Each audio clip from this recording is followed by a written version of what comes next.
Okay, I'm going to try and make this concise because things are developing very fast news-wise, and there is a lot of things I want to talk about. I wanted to talk about the G20 in Osaka and some of the issues around that.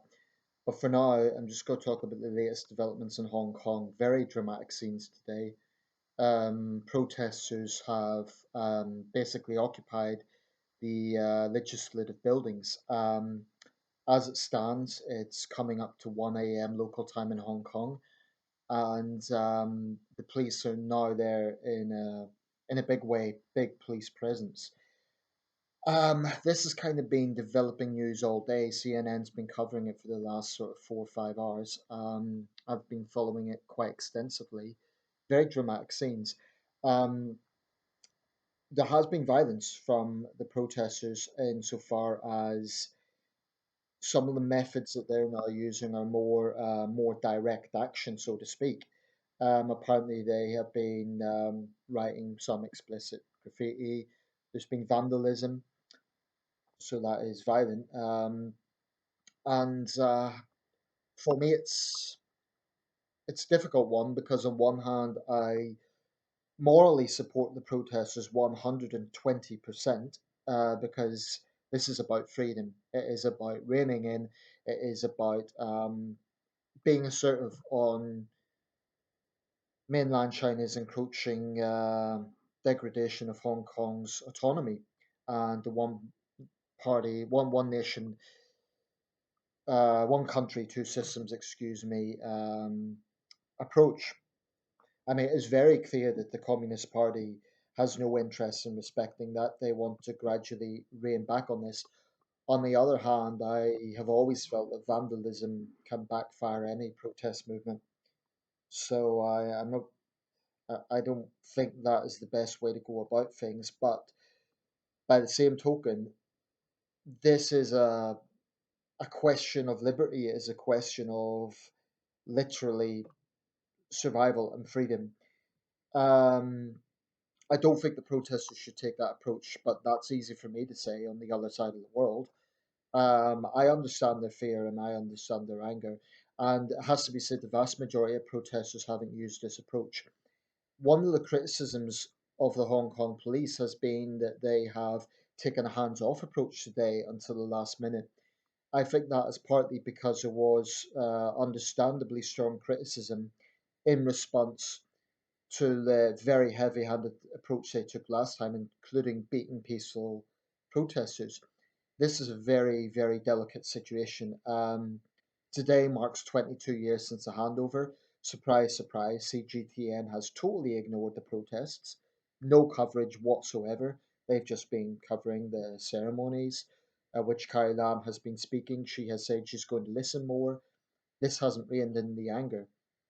I think how many Hong Kongers see Carrie Lam is basically a puppet of Xi Jinping.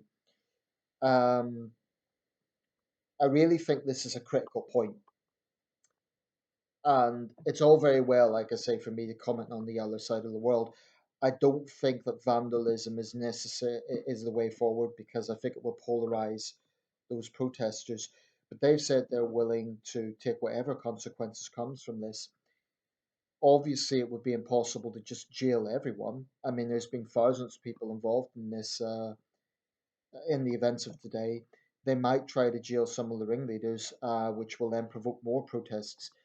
Um, So this is a very critical situation. My fear about Hong Kong is that at some point Beijing is going to take a hard line and say, you've had long enough to sort this out, and they're going to get into some sort of direct rule situation. They're going to try and override Hong Kong's authority. Then things will get very, very dangerous. I support the cause of the protesters 100%. They do not want communist influence in Hong Kong. They do not want to be slaves of communism. And that is what is going to happen if they do not stand up for their liberty today. But, vandalizing public buildings it's technically criminal behavior. And it's my concern is that will maybe polarize them among the wider Hong Kong population and maybe international opinion. Although I would suggest, certainly looking online, the vast majority of international views back the Hong Kong protesters, as do I. But I'm not sure that vandalism is the way to go about things. I'll show you images. This is entirely the intellectual property of CNN.